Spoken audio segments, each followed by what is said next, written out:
আমরা 15-16 বছর অনেকে জুলুম করেছি, অত্যাচার করেছি, যে কোনোভাবেই হোক দেশ থেকে চলে গেছি। এখনো মোবাইলে হুমকি দেয়, আছে নাকি নাই? আছে আছে, বাংলাদেশে মনে হয় নাই। যদি আপনি কিচ্ছু না করে থাকেন, কোনো অপরাধ না করে থাকেন, আপনি দেশ থেকে গেলেন কেন? ও আমার প্রিয় নেতা, এখন তুমি কোথায় লুকাইলাম? আজকে তুমি মাহমুর বাড়ি, কালকে তুমি নানার বাড়ি, আগামীকাল থাকার নাই জায়গা। আমার প্রিয় নেতা, এখন তুমি কোথায় লুকাইলা? ঠিক না? যদি আপনি এমন করেন, এখন যারা আছেন বা ভবিষ্যতে যারা থাকবেন, আবার যদি এমন করেন, আপনিও দেশ ছেড়ে পালানো লাগতে পারেন। আউযু বিল্লাহি মিনাশ শাইতানির রাজীম। বিসমিল্লাহির রহমানির রহিম।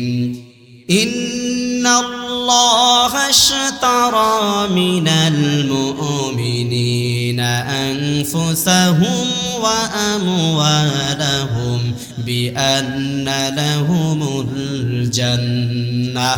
জোরে বলেন আল্লাহু আকবার। আল্লাহ রাব্বুল আলামিন বলেন, ও দুনিয়ার মানব মণ্ডলী, ঘোষণা শুনো, নিশ্চয়ই আমি আল্লাহ রাব্বুল আলামিন মুমিনদের থেকে, মুমিন বান্দাদের কাছ থেকে তাদের জীবন এবং সম্পদ কিনে নিয়েছি। আল্লাহ রাব্বুল আলামিন মুমিনদের থেকে সম্পদ এবং জীবনকে কিনে নিয়েছেন। বিনিময়ে আল্লাহ রাব্বুল আলামিন মুমিনদেরকে জান্নাত দান করে দিয়েছেন। সুবহানাল্লাহ। মুমিনদের থেকে আল্লাহ তাআলা জীবন এবং সম্পদ কিনে নিয়েছেন, আর বিনিময়ে দিবেন কি? জান্নাত। এবার আসেন, আমরা যখন এই দুনিয়াতে কোনো বেচা কিনা করতে চাই, ব্যবসা বাণিজ্য যখন পরিচালনা করতে চাই, সেখানে কিছু জিনিসের প্রয়োজন আছে। এক নাম্বার, যদি আপনি কোনো জিনিস বিক্রয় করতে চান অথবা কিনতে চান, এক নাম্বার লাগবে একজন ক্রেতা যে জিনিসটা কিনবে। 2 নাম্বার লাগবে একজন বিক্রেতা যেই জিনিসটা বিক্রি করবে। 3 নাম্বার একটা পণ্য লাগবে, দ্রব্য লাগবে, বস্তু লাগবে। 4 নাম্বার লাগবে হলো সেই দ্রব্যটা বেচা কেনার জন্য একটা মূল্য লাগবে। বাজারে যেহেতু কিনতেই এসেছেন অথবা বিক্রি করতে এসেছেন, এটার একটা মূল্য অথবা দাম আছে নাকি নাই? ফ্রি দেওয়ার জন্য কেউ বাজারে নিয়ে যায়? বলেন তো, ফ্রি দেওয়ার জন্য কেউ বাজারে নেয়? কেউ বাজারে নেয় না। তাহলে দেখেন, এই আয়াতের মধ্যে আল্লাহ রাব্বুল আলামিন কিনে নিয়েছেন। ক্রেতা হলেন আল্লাহ, বিক্রেতা হলো মুমিন বান্দারা। তাদের পণ্য হলো জীবন এবং সম্পদ, এবং জীবন সম্পদের মূল্য হলো জান্নাত। আল্লাহ রাব্বুল আলামিন একটা ক্রয় বিক্রয় সম্পন্ন হওয়ার জন্য যে 4টা জিনিস অবশ্যই লাগবে, আল্লাহ তাআলা প্রথম অংশের মধ্যেই সেই 4টা জিনিস সুন্দরভাবে বর্ণনা করেছেন। সুবহানাল্লাহ। একটা বেচাকেনা করতে কমপক্ষে এই 4টা জিনিস লাগবে, আরো কিছু জিনিস লাগবে, সেটা আমরা উল্লেখ করব। তাহলে আমরা পেলাম ক্রেতা বা ক্রয়কারী হলো কে? আল্লাহ। কে আমাদের থেকে কিনেছেন? কে? আল্লাহ। আর কার থেকে কিনেছেন? মুমিনদের থেকে, মানে আমাদের থেকে। আমরা যারা এখানে আসি, আমাদের কি ঈমান আছে না গেছে? ঈমান আছে নাকি? ঈমান আলীর ঈমান যায় না? ঈমান আলীর ঈমান যায় না নাকি? একজনের নাম ঈমান আলী, সে নামাজ পড়ে না, রোজা রাখে না, হজ করে না, যাকাত দেয় না, সুদ খায়, সব কিছু করে, কিন্তু মৃত্যু পর্যন্ত তার ঈমান গেছে না আছে? কারণ কি? তার নাম কি? ঈমান আলী। আমাদের যেন এমন না হয়। মুমিন হতে হলে কি লাগবে? সংক্ষেপে বলি, আল্লাহর নবী জনাবে মুহাম্মদুর রাসূলুল্লাহ সাল্লাল্লাহু আলাইহি ওয়াসাল্লাম আল্লাহর পক্ষ থেকে যা কিছু নিয়ে এসেছেন, আল্লাহ রাব্বুল আলামিনের পক্ষ থেকে রাসূল করিম সাল্লাল্লাহু আলাইহি ওয়াসাল্লাম যা কিছু নিয়ে এসেছেন, তার সবগুলোকে মনে প্রাণে দৃঢ়ভাবে বিশ্বাস করার নাম হলো ঈমান। সুবহানাল্লাহ। সবগুলো বিশ্বাস করতে হবে রাসূল যা নিয়ে এসেছেন, আর এর থেকে একটাকে অস্বীকার করবেন, আপনি ঈমানদারের বাহিরের লোক। তাহলে আল্লাহ তাআলা কিনে নিলেন মুমিনদের থেকে, কিনে নিলেন কি? জীবন এবং সম্পদ, আর বিনিময়ে দিলেন জান্নাত। তাহলে ক্রেতা হলেন আল্লাহ, বিক্রেতা হলো মুমিন বান্দারা। পণ্য বা দ্রব্য হলো মুমিনদের জীবন এবং সম্পদ, বিনিময় হলো জান্নাত। বলেন তো জান্নাতের চাইতে শ্রেষ্ঠ কোনো মূল্য, শ্রেষ্ঠ কোনো দাম দুনিয়াতে আর হতে পারে নাকি? হতে পারে? আমি তো জানি না পাবো কি পাবো না, আল্লাহ তোমার দেয়া সেরা জান্নাত। আমি শুধু জানি নরকের অগ্নি সইতে পারবো না কোনোদিন রাত। আমি তো জানি না পাবো কি পাবো না, আল্লাহ তোমার দেয়া সেরা জান্নাত। বলো না আমিন। আল্লাহ তাআলা আমাদেরকে জান্নাত অর্জন করার তৌফিক দান করুক, বলো না আমিন। তাহলে আমরা পেলাম আমাদের জীবন এবং সম্পদ কিনেছেন আল্লাহ, বিনিময়ে দিয়েছেন জান্নাত। এবার এই বেচা কেনা সম্পন্ন হওয়ার জন্য আরেকটা জিনিস লাগবে, সেটা হলো বাজার। সেটা কি লাগবে? বাজার লাগবে না? আপনি যদি আপনার ঘরেও জিনিসটা বিক্রি করেন সেটাই তখন বাজার। ক্রেতা বিক্রেতা, মূল্য, দ্রব্য সবকিছু আছে। তার মানে আপনি আপনার বেচা কেনাটা যদি ঘরের মধ্যে করেন, পরানপুর বাজারে নিয়ে করেন, বেরনাইয়া বাজারে করেন, যেখানেই করেন, ওটাই তখন কি হবে? বেচা কেনার জন্য বাজার হয়ে যাবে। এই যে আপনি জীবন সম্পদ বিক্রয় করে দিলেন, আল্লাহ রাব্বুল আলামিন আপনার কাছ থেকে ক্রয় করে নিলেন। এবার আল্লাহ রাব্বুল আলামিন বলতেছেন, ও বান্দারা শোনো, তোমাদেরকে যে জান্নাত দিব জীবন এবং সম্পদের বিনিময়ে, তার জন্য একটা বাজার লাগবে। এই বাজারটা কি শুনে নাও। ইউকাতিলুনা ফি সাবিলিল্লাহি ফায়াকতুলুনা ওয়া ইউকতালুন। যেই সমস্ত মুমিনদের থেকে আমি আল্লাহ রাব্বুল আলামিন জীবন এবং সম্পদ কিনে নিয়েছি, তাদের জন্য বাজার হলো আল্লাহর রাস্তায় যুদ্ধ করা, জিহাদের ময়দান। সুবহানাল্লাহ। ঘরে বসে জিহাদ করা যাবে? বাজার তালাশ করতে হবে। এই বাজার তালাশ করেছিলেন সাহাবায়ে কেরাম রিদওয়ানুল্লাহি তাআলা আলাইহিম আজমাইন। যেমন রাসূল করিম সাল্লাল্লাহু আলাইহি ওয়াসাল্লাম যখন বদর যুদ্ধের ঘোষণা দিলেন, আল্লাহর নবী জনাবে মুহাম্মদুর রাসূলুল্লাহ সাল্লাল্লাহু আলাইহি ওয়াসাল্লাম মক্কার কাফেরদের ষড়যন্ত্রের শিকার হয়ে আল্লাহর নির্দেশে মক্কা থেকে মদিনায় চলে আসলেন। মদিনায় সুন্দরভাবে বসবাস করছেন, কিন্তু মক্কার লোকদের বিষয়টা সহ্য হচ্ছে না। তারা মুহাম্মদকে মদিনায় শান্তিতে থাকতে দিবে না, চেষ্টা করবে মদিনায় বিশৃঙ্খলা করার জন্য। বলেন তো আমাদের দেশেও মাঝে মধ্যে বিশৃঙ্খলা আছে নাকি নাই? আছে, আছে। আজকে 2 দিন ধরে অটোওয়ালারা ঢাকা শহর বন্ধ করে দিচ্ছেন, অথচ এই অটোওয়ালারা গত 15 বছর একদিনও মুখ খুলতে পারে নাই। এমন পরিস্থিতি গেছে নাকি যায় নাই? গত 15 বছরে একদিনও কি করতে পারে নাই? মুখ খুলতে পারে নাই। এখন একটু সুযোগ পাইছে, কোনো কাজ নাই। মনে করেন বাসায় 10-15 জন বসে আছে, 10-15 জন চিন্তা করছে কোনো কাজ নাই, তো চলেন একটু শাহবাগে আন্দোলন করে আসি। পরিবেশটা এমন হয়েছে, কোনো কাজ নাই, বন্ধু বান্ধবরা বসে আছে, তো ভাই কোনো কাজ যেহেতু নাই, চলেন একটু শাহবাগে যেয়ে মিছিল টিছিল করে আসি, আন্দোলন করে আসি। আল্লাহর নবী জনাবে মুহাম্মদুর রাসূলুল্লাহ সাল্লাল্লাহু আলাইহি ওয়াসাল্লাম যখন মদিনায় চলে আসলেন, এবার আল্লাহর নবী যেভাবেই হোক জানতে পারলেন মক্কার কাফেররা মদিনা রাষ্ট্রের বিরুদ্ধে ষড়যন্ত্র করছেন, তারা যুদ্ধের জন্য প্রস্তুতি গ্রহণ করছে। রাসূল করিম সাল্লাল্লাহু আলাইহি ওয়াসাল্লাম দেখলেন মদিনা নামক নতুন ইসলামী রাষ্ট্র, মুসলমানদের তেমন অস্ত্রশস্ত্র কিছুই নাই, জনবল নাই, জনকাঠামো নাই, কিছুই নাই। তাহলে আমরা কিভাবে প্রতিরোধ করতে পারি? আল্লাহর নবী এবার সাহাবীদেরকে ডাকলেন। রাসূল করিম সাল্লাল্লাহু আলাইহি ওয়াসাল্লামের সাহাবীরা সেখানে আসলেন। এবার তারা দেখলেন রাসূল করিম সাল্লাল্লাহু আলাইহি ওয়াসাল্লামের চেহারা মোবারক কিছুটা চিন্তার ভাঁজের মতো পড়ে আছে। সাহাবীরা দেখলেন রাসূলের চেহারার মধ্যে কিছুটা চিন্তার ভাঁজ। কেননা রাসূল চিন্তা করলেন, মাত্রই মুসলমানরা মক্কা থেকে মদিনায় আসলো, তাদের ধন সম্পদ, স্ত্রী পরিবার পরিজন ছেড়ে চলে আসলো। এই অবস্থায় যদি যুদ্ধের ঘোষণা দেই, বিষয়টা কেমন যেন হয়ে যায়। রাসূল করিম সাল্লাল্লাহু আলাইহি ওয়াসাল্লাম যেহেতু নিজের পক্ষ থেকে কোনো কিছুই বলেন না, রাসূল যা কিছু বলেন সবকিছু কার পক্ষ থেকে বলেন? জোরে বলেন, কার পক্ষ থেকে?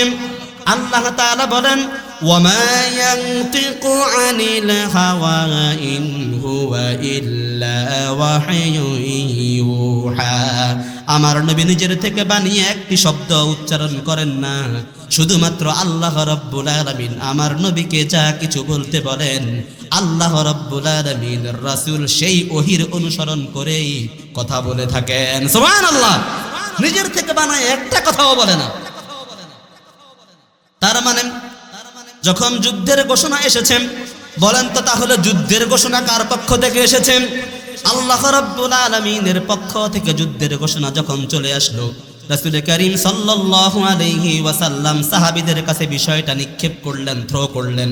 ও আমার সাহাবীরা শুনো, মদিনা নামক ছোট্ট এই রাষ্ট্রের মধ্যে আমরা তো খুব সুখে শান্তিতেই বসবাস করছিলাম, এখন শুনতেছি মক্কার লোকেরা মদিনায় আক্রমণ করবে। তাহলে কি করা যায় বলো? আমরা যে বলছি বেচা কেনার জন্য বাজার প্রয়োজন, দেখেন সাহাবায়ে কেরাম কিভাবে বাজার খুঁজেছেন। রাসূল করিম সাল্লাল্লাহু আলাইহি ওয়াসাল্লাম যখন বদর যুদ্ধের ঘোষণা দিলেন, হযরত মিকদাদ রাদিয়াল্লাহু তাআলা আনহু দেখলেন রাসূলের চেহারার মধ্যে কিছুটা চিন্তার ভাঁজ। এবার রাসূল সাল্লাল্লাহু আলাইহি ওয়াসাল্লামের এই চিন্তাকে দূর করার জন্য হযরত মিকদাদ রাদিয়াল্লাহু তাআলা আনহু দাঁড়িয়ে গেলেন। সুবহানাল্লাহ। মিকদাদ রাদিয়াল্লাহু তাআলা আনহু রাসূল করিম সাল্লাল্লাহু আলাইহি ওয়াসাল্লামকে আশ্বস্ত করলেন, হে রাসূল, ইন্না লা নাকুলু কামা ক্বালা বানু ইসরাঈল লিমূসা আলাইহিস সালাম।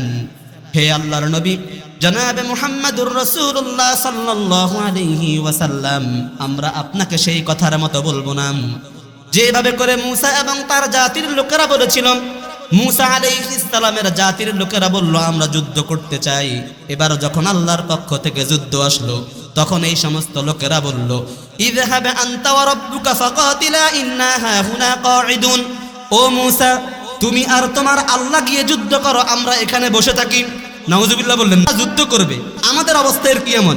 জিহাদ জিহাদ জিহাদ চাই, লাঠি দেখলে আর আমরা নাই।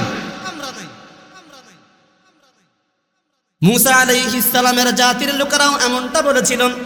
হযরত মিকদাদ রাদিয়াল্লাহু তাআলা আনহু রাসূলকে আশ্বস্ত করলেন, হে রাসূল, যতক্ষণ পর্যন্ত আমাদের এই দেহে প্রাণ আছে ততক্ষণ পর্যন্ত আমরা আপনার সাথে ইসলামের জন্য যুদ্ধ করে যাব। সুবহানাল্লাহ। এবার রাসূল করিম সাল্লাল্লাহু আলাইহি ওয়াসাল্লাম আরেকটি ঘোষণা দিলেন। দেখলেন যে সাহাবীদের মনোবল ভালো। এবার রাসূল বললেন, যেই সমস্ত লোকেরা এই যুদ্ধে গিয়ে, বদর যুদ্ধে গিয়ে যেই সমস্ত লোকেরা সাহাবা, যেই সমস্ত শহীদরা শহীদ হয়ে যাবে, মৃত্যুবরণ করবে, আমি মুহাম্মদ সার্টিফিকেট দিচ্ছি ওই ব্যক্তিকে আল্লাহ রাব্বুল আলামিন আকাশ এবং জমিনের সমান জান্নাতের মালিক বানিয়ে দিবেন। সুবহানাল্লাহ। এই কথা শোনার পর হযরত উমাইর রাদিয়াল্লাহু তাআলা আনহু চিন্তা করলেন, যেহেতু আল্লাহ রাব্বুল আলামিনের আয়াত, ইন্নাল্লাহা আশতারা মিনাল মুমিনিনা আনফুসাহুম ওয়া আমওয়ালাহুম বিআন্না লাহুমুল জান্নাহ। আল্লাহ তাআলা মুমিনদের থেকে জীবন এবং সম্পদকে কিনে নিয়েছেন, বিনিময়ে দিয়ে দিয়েছেন জান্নাত। উমাইর রাদিয়াল্লাহু তাআলা আনহু হাতের মধ্যে কিছু খেজুর খাচ্ছিলেন। উমাইর রাদিয়াল্লাহু তাআলা আনহু, বুখারীর হাদিস, ফারামা বিহিন্না, আল্লাহর নবীর প্রিয় সাহাবী উমাইর রাদিয়াল্লাহু তাআলা আনহু রাসূলের এই ঘোষণা যখন শুনলেন, আকাশ এবং জমিনের প্রশস্ততার সমান আল্লাহ রাব্বুল আলামিন জান্নাত দান করবেন, সঙ্গে সঙ্গে উমাইর রাদিয়াল্লাহু তাআলা আনহু হাতের খেজুরগুলোকে নিক্ষেপ করে ফেলে দিলেন। সুবহানাল্লাহ। কেন ফেলে দিলেন? যদি আমি এই খেজুরগুলো খেতে থাকি তাহলে যুদ্ধের ময়দানে যেতে দেরি হয়ে যাবে, তার মানে আমি 1 মিনিট পরে জান্নাতে যেতে পারবো। যেহেতু আমার জীবন আমি আল্লাহ এবং রাসূলের জন্য বিক্রয় করে দিয়েছি, জান্নাত আমি পেতে চাই, সুতরাং উমাইর রাদিয়াল্লাহু তাআলা আনহু চিন্তা করলেন খেজুরগুলো খাওয়ার আর সময় নাই। সঙ্গে সঙ্গে যুদ্ধের ময়দানে ঝাঁপিয়ে পড়লেন এবং শহীদ হলেন। আল্লাহর নবী জনাবে মুহাম্মদুর রাসূলুল্লাহ সাল্লাল্লাহু আলাইহি ওয়াসাল্লাম যুদ্ধ শেষে ঘোষণা দিলেন, ও উমাইর, যেই যুদ্ধের জন্য, যেই জান্নাত অর্জন করার জন্য তুমি খেজুরগুলো পর্যন্ত খাওয়ার সময় পাও নাই, আমি মুহাম্মদ সাক্ষ্য দিয়ে দিচ্ছি আল্লাহ রাব্বুল আলামিন তোমাকে সেই জান্নাতের মালিক বানিয়ে দিয়েছেন। সুবহানাল্লাহ। এই হলো জান্নাত। সাহাবীরা এভাবে বাজার খুঁজেছেন। বদর যুদ্ধের আরেকটি ঘটনা, রাসূল করিম সাল্লাল্লাহু আলাইহি ওয়াসাল্লাম বদর যুদ্ধের দিন সৈন্যবাহিনী প্রস্তুত করছেন, সৈন্যবাহিনী রেডি করতেছেন। তার মধ্যে দুইটা ভাই হযরত মুআয এবং মুআওয়াজ রাদিয়াল্লাহু তাআলা আনহু, ছোট্ট দুইটা ভাই ছিলেন, আপন ভাই ছিলেন। একজন একটু সাইজে ঠিক আছে, আর একজন বেশি ছোট হয়ে যায়। রাসূল করিম সাল্লাল্লাহু আলাইহি ওয়াসাল্লাম একজনকে যুদ্ধে যাওয়ার অনুমতি দিলেন, অন্যজনকে অনুমতি দিলেন না। ছোট হওয়ার কারণে অনুমতি দিলেন না। এবার ছোট ভাই বড় ভাইয়ের কাছে আবদার করে, ভাই তুমি কি একা জান্নাতে যেতে চাও নাকি আমাকে তুমি জান্নাতে নিবা না? এই বদর যুদ্ধে গিয়ে যদি তুমি শহীদ হয়ে যাও তাহলে তুমি জান্নাতে প্রবেশ করে ফেলবা। আমি ছোট ভাই হয়ে কি দুনিয়াতে পড়ে থাকবো নাকি? আমিও তোমার সাথে জান্নাতে যেতে চাই। সুবহানাল্লাহ। মুআয রাদিয়াল্লাহু তাআলা আনহু দেখলেন ছোট ভাই যাওয়ার জন্য জোরাজুরি করছে। রাসূল করিম সাল্লাল্লাহু আলাইহি ওয়াসাল্লামের কাছে গিয়ে দুই ভাই বললেন যে, হে রাসূল, আমরা দুই ভাই যুদ্ধে যেতে চাই। রাসূল বললেন, এক ভাই যেতে পারবে, আর এক ভাই যেতে পারবে না, যেহেতু সাইজে ছোট হবে না। জোরাজুরি করার কারণে রাসূল করিম সাল্লাল্লাহু আলাইহি ওয়াসাল্লাম বললেন, ঠিক আছে, তোমাদের দুই ভাইয়ের মধ্যে কুস্তি হবে, যে শক্তিতে বিজয়ী হবে সে ব্যক্তি যুদ্ধে যাবে, আর আরেকজন যেতে পারবে না। এবার ছোট ভাই বড় ভাইয়ের কাছে আবদার করলো, ভাই তুমি তো আমার সাথে শক্তিতে অবশ্যই জিতে যাইবা, তুমি যেহেতু সাইজে ঠিক আছো, তুমি এমনিতেই জান্নাতে যেতে পারবা, তার মানে যুদ্ধে যেতে পারবা। কিন্তু আমি তো ছোট, আমার শক্তি কম, আমি তোমার চেয়ে দুর্বল, তুমি কি আমাকে জান্নাতে নিতে চাও না? সুবহানাল্লাহ বললেন না? রাসূলের সাহাবীদের এমন আগ্রহ ছিল। ছোট্ট ভাই যখন এভাবে আবদার করল, কুস্তি খেলার মধ্যে বড় ভাই ছোট ভাইয়ের কাছে হেরে গেল। সুবহানাল্লাহ বললেন না? বড় ভাই ছোট ভাইয়ের কাছে কি করলো? হেরে গেল। আল্লাহর নবী মুহাম্মদ সাল্লাল্লাহু আলাইহি ওয়াসাল্লাম দেখলেন যে ছোট ভাই বড় ভাইয়ের কাছে, ছোট ভাই বড় ভাইকে হারিয়ে দিচ্ছে কুস্তির মধ্যে। রাসূল করিম সাল্লাল্লাহু আলাইহি ওয়াসাল্লাম তো জানেন, তারপরেও একটা কৌশল অবলম্বন করলেন। দেখলেন যে হচ্ছে দুই ভাই যুদ্ধে যাওয়ার জন্য এত প্রস্তুত, রাসূল সাল্লাল্লাহু আলাইহি ওয়াসাল্লাম দুই ভাইকে বদর যুদ্ধে যাওয়ার জন্য অনুমতি দিয়ে দিলেন। এবার দুই ভাই যুদ্ধের ময়দানে গেল। আমরা যে বলছি ঈমানদার হতে হলে আপনার জীবন এবং সম্পদ আল্লাহর জন্য বিক্রয় করে দিবেন, বিনিময়ে আল্লাহর কাছ থেকে জান্নাত নিয়ে নিবেন। আমরা যে এই ঘোষণা দিয়েছি এমনিই দেই নেই, কেন আপনি কোথায় আপনার জীবন সম্পদ দান করবেন?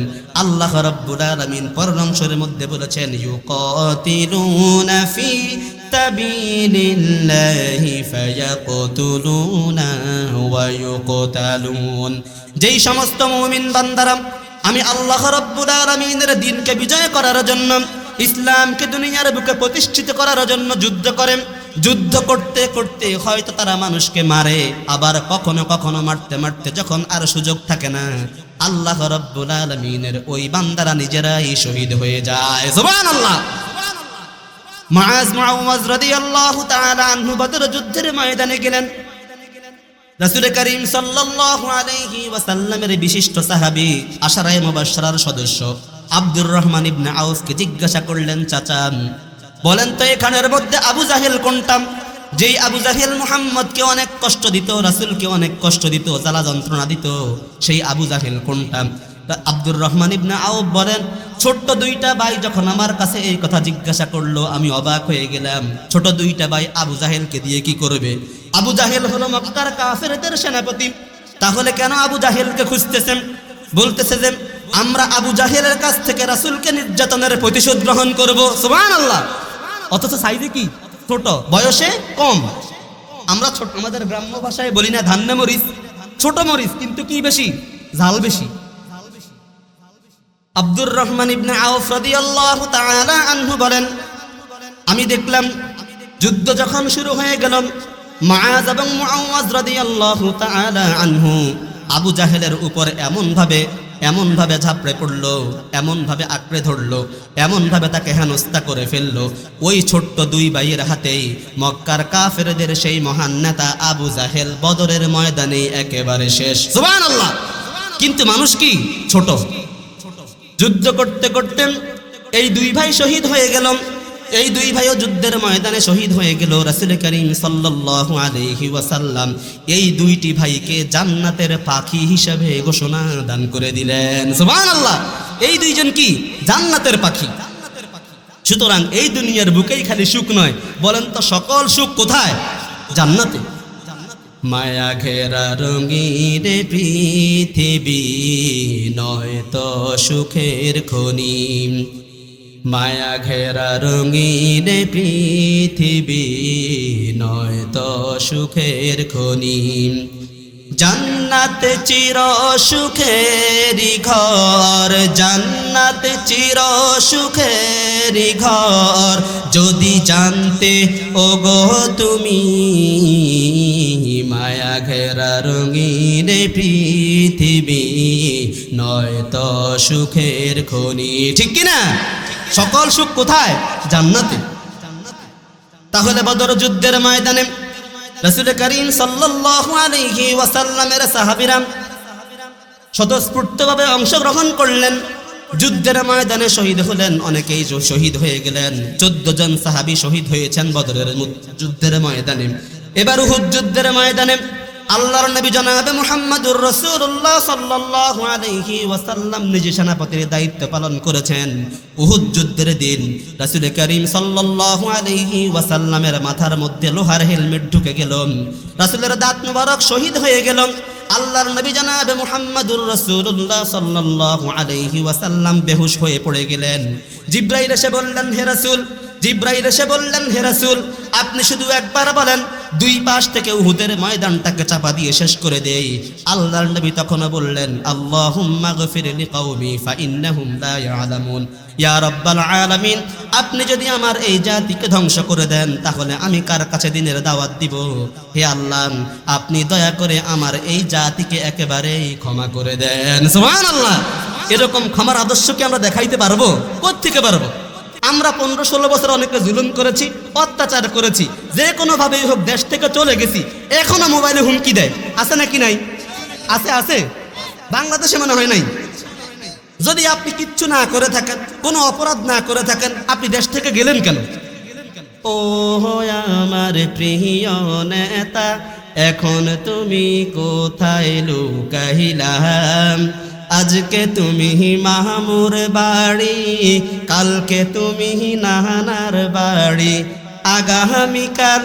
আগামীকাল থাকার নাই জায়গা।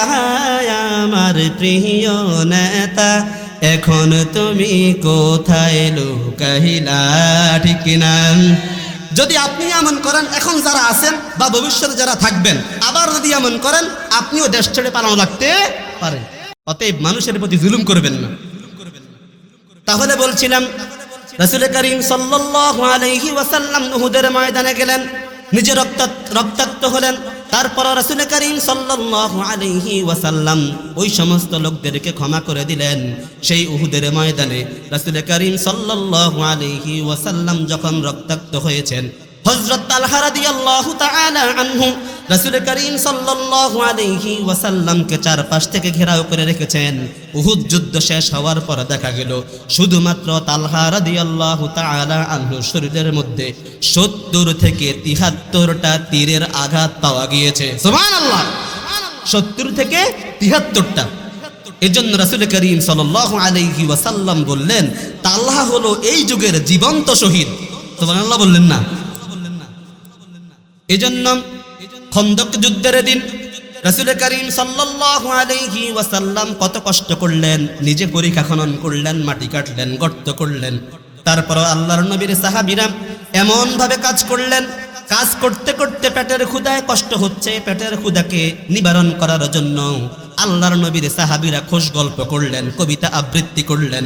বুখারীর হাদিস, হযরত আনাস রাদিয়াল্লাহু তাআলা আনহু থেকে বর্ণিত হাদিস, তিনি বলেন, جعل المهاجرون والأنصار يحفرون الخندق وينقلون التراب وهم يقولون نحن الذين بايعوا محمدا على الجهاد ما بقينا أبدا. يقول النبي صلى الله عليه وسلم وهو يجيبهم اللهم لا عيش إلا عيش الآخرة فاغفر الأنصار والمهاجر. আল্লাহর নবীর প্রিয় সাহাবী আনাস রাদিয়াল্লাহু তাআলা আনহু বর্ণনা করেন, খন্দকের যুদ্ধের দিন আনসার এবং মুহাজির সাহাবীরা মিলে পরিখা খনন করতেছিলেন, কাজকর্ম করতেছিলেন। আর এমত অবস্থায় সাহাবীরা কবিতা আবৃত্তি করলেন। ও আমার সাহাবীরা কবিতা আবৃত্তি করলেন, আমরা হলাম সে সমস্ত মুসলমান, আমরা হলাম সে সমস্ত মুসলমান যারা মুহাম্মদ সাল্লাল্লাহু আলাইহি ওয়াসাল্লামের হাতে জিহাদের উপর বাইয়াত গ্রহণ করেছে যতদিন আমরা এই দুনিয়াতে বেঁচে থাকবো। সুবহানাল্লাহ। যতদিন আমরা এই দুনিয়াতে বেঁচে থাকবো আল্লাহর রাস্তায় জিহাদ করেই যাব। এই কথা শুনে রাসূল করিম সাল্লাল্লাহু আলাইহি ওয়াসাল্লাম অত্যন্ত খুশি হয়ে গেলেন। এবার আল্লাহর নবী ওই সমস্ত সাহাবীদের কথার জবাব দিয়ে বললেন, আল্লাহুম্মা লা আইশা ইল্লা আইশুল আখিরা, ইয়া রাব্বাল আলামিন, পরকালীন জীবনের সুখ ছাড়া আর কোনো সুখ নাই, পরকালীন জীবনের শান্তি ছাড়া আর কোনো শান্তি নাই। আমার এই সাহাবীরা এত কষ্ট করে কাজকর্ম করছে, হে আল্লাহ আপনি দয়া করে আনসার এবং মুহাজির সাহাবীদেরকে ক্ষমা করে দেন। সুবহানাল্লাহ। এজন্যই তারা জান্নাতি মানুষ। আপনাদেরকে এখন যদি বলি বলেন রাসূলকে অমুক দেশে কটূক্তি করা হয়েছে, কোরআনপুর মাদ্রাসার সামনে থেকে একটা মিছিল বের হবে, আপনারা যদি এখান থেকে বের হইতে চান, যদি বলি যে এখানে একটা মিছিল হবে সবাই অংশগ্রহণ করেন, এই যখন আমরা ঘোষণা দিই তখন আপনারা বলেন যে হুজুর সব কিছু ভাল লাগছে, আপনার এই ঘোষণাটা ভাল লাগে নাই। কেন ভাল লাগে নাই? যে আপনি আমাদেরকে মারতে নিতে চান না। মানুষ এই কাজে যাইতে চায় না। যাইবে কোন জায়গায়? যেখানে শয়তানি আছে সেখানে যাইতে পারবে, যেখানে ভালো কাজ সেখানে যাবে না। আমি জিয়ারত করিতে যাইব কেল্লা বাবার দরবারে, আর মানব না মানব নার বাধা, যে যাইব হলো কামারে। নারায়ে তাকবীর, নারায়ে তাকবীর, নারায়ে তাকবীর। প্রধান মুফাসসিরের আগমন, প্রধান মুফাসসিরের আগমন, প্রধান মুফাসসিরের পক্ষ থেকে, এলাকাবাসীর পক্ষ থেকে নারায়ে তাকবীর। সম্মানিত উপস্থিতি, পরবর্তী আলোচক চলে এসেছে। সংক্ষেপে বলি, এই যে আমরা জান্নাত আল্লাহ তাআলা আমাদেরকে দিবে, আমাদের জীবন এবং সম্পদ নিয়ে নিয়েছেন, আল্লাহ তাআলা আমাদেরকে জান্নাত যে দিবেন, এই জান্নাতের কথা এটার সিএস আরএস বিএস খতিয়ান ঠিক আছে কিনা দেখতে হবে না? কোরআন বলছে ওয়াদান আলাইহি হাক্কান ফিত তাওরাতি ওয়াল ইনজিলি ওয়াল কোরআন। এই যে সিএস আরএস বিএস সর্বশেষ বাংলাদেশ সার্ভে নাকি হুজুর, এই যে বাংলাদেশ সার্ভে চলে, দেখেন কোরআনও বলছে তোমাদেরকে যে আমি জান্নাত দিব, এটা সিএস মানে তাওরাত, যদি আরএস ইনজিল, সর্বশেষ বিএস কোরআন মাজিদেও এই ওয়াদা আমি করে দিয়েছি। সুবহানাল্লাহ। এবার আপনি যদি বেচাকেনা করতে চান আল্লাহর সাথে, তাহলে আল্লাহ তাআলা আপনাকে কি দান করবেন? জান্নাত দান করবেন। এবার আপনি যে বাজারের জিনিসটা নিয়ে গেলেন, আপনার বলেন তো বাজারে যত মানুষ মালামাল নিয়ে যায় সবার মালামাল কি বিক্রি হয়? সবার মালামাল বিক্রি হবে না। সেই মালামালগুলো বিক্রি হওয়ার জন্য কয়টি বৈশিষ্ট্য থাকা লাগবে? 1 মিনিটে বলে দেই। আল্লাহ রাব্বুল আলামিন কোরআনুল কারীমের সূরাতুত তাওবার 112 নম্বর আয়াতের মধ্যে যেই সমস্ত মালামাল আল্লাহর কাছে বিক্রি হবে, যেই সমস্ত মুমিনদের জীবন এবং সম্পদ আল্লাহর কাছে বিক্রি হবে, তাদের 9টি বৈশিষ্ট্যের কথা বর্ণনা করেছেন। আল্লাহ তাআলা বলেন, التائبون العابدون الحامدون السائحون الراكعون الساجدون الآمرون بالمعروف والناهون عن المنكر والحافظون لحدود الله وبشر المؤمنين। بلن الله أكبر। আল্লাহ রাব্বুল আলামিন বললেন, তোমরা শুধুমাত্র জীবন এবং সম্পদ বাজারে বিক্রি করতে চাইলেই আমি আল্লাহ তাআলা কিনব না। সেই মালামালটার কিছু বৈশিষ্ট্য গুণাগুণ থাকা লাগবে।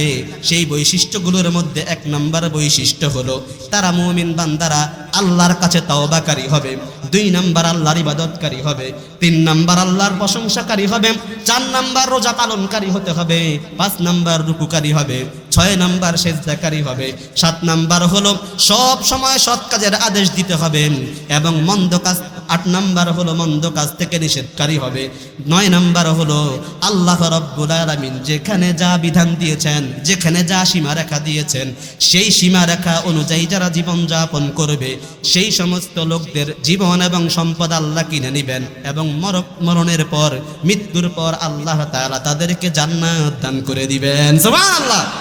তাহলে আপনি বাজারে জিনিস নিয়ে গেলেই কি সবার বেচা কেনা হয়? পচা মাল আছে না দেশে?